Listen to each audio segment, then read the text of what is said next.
नाज़रीन, मैं हूं Mohammad Ajmal, post graduated from university of agriculture Faisalabad. आज हम गंदम के एक ऐसे खेत में मौजूद हैं जहां जो है फास्फोरस का जो है सोर्स, जैसा कि आमतौर पे हम डीएपी इस्तेमाल करते हैं, तो वो ड्राइवर की गलती की वजह से जो है वो ड्रिलिंग के दौरान जब ड्रिल कर रहे थे गंदम को, तो तब जो डबल ड्रिल में जो व्हील था खाद डिस्ट्रीब्यूट करने वाला, खाद डालने वाला, वो किसी वजह से जो है वो जैम रहा, जिसकी वजह से जो है वो यहाँ पे सीड तो गिरा है, आप देख सकते हैं, लेकिन जो है वो डीएपी जो है वो फर्टिलाइज़र खाद जो है यहाँ पे नहीं गंदम को मिल सकी, जिसकी वजह से जो है आप इसकी ग्रोथ जो है वो देख सकते हैं। दोनों अतराफ में जो है वो वही सेम सीड उसी दिन की जो है वो बिजाई की गई है, लेकिन फ़र्क जो है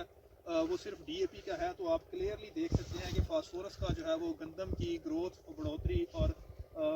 एट दी एंड जो है वो पैदावारी सलाहियत में जो है वो कितना जो है वो रोल है। ये आप क्लियरली देख सकते हैं कि यहाँ पे जो है वो गंदम बगैर डीएपी के है, इसके साथ ही जो है वो डीएपी वाली है, जिसमें जो है वो ना सिर्फ पौधे की जो है वो वेजिटेटिव ग्रोथ बहुत अच्छी है, कलर भी अच्छा है और रंगत भी इसी तरह से। अगर हम दायां तरफ जो है वो देखें, यहाँ पे भी यही सिचुएशन है। इसी फील्ड से जो है वो चंद दिन पहले एक जो है वो वीडियो बनाई गई थी।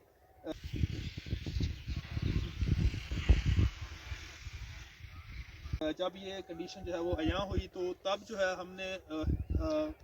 इसको जो है वो डीएपी का कोई सोर्स या कह सकते हैं फास्फोरस का कोई सोर्स नहीं दिया था। तो आज ठीक 25 दिन के बाद जो है हम इसी खेत में दोबारा मौजूद हैं,